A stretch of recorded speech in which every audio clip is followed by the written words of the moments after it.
તો બોલિવૂડના મહાનાયક અમિતાભ બચ્ચને ટ્વિટર પર એક પોસ્ટ શેર કરતા કહ્યું છે કે તે પોતાની તમામ સંપત્તિ પોતાના બંને બાળકોના નામે કરી રહ્યા છે।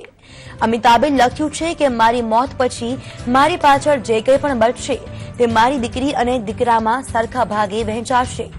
અમિતાભ આ ટ્વીટમાં એક બેનર સાથે જોવા મળી રહ્યા છે, જેમાં જેન્ડર ઇક્વાલિટી અને વી આર ઇક્વલના હેશટેગ સાથે આ સંદેશને બિગ બીએ ટ્વીટ કર્યો છે। બિગ બીને એક દીકરી શ્વેતા બચ્ચન, નંદા અને દીકરો અભિષેક છે। અમિતાભ બોલિવૂડના સૌથી અમીર એક્ટરમાંથી એક ગણાય છે। તેમની પ્રોપર્ટી લગભગ $40 મિલિયન જેટલી આંકવામાં આવે છે। બચ્ચનની આ વસીહત પ્રમાણે તેમની આશરે 2400 કરોડ રૂપિયાની સંપત્તિ તેના બંને સંતાનોમાં સરખા ભાગે વહેંચાશે।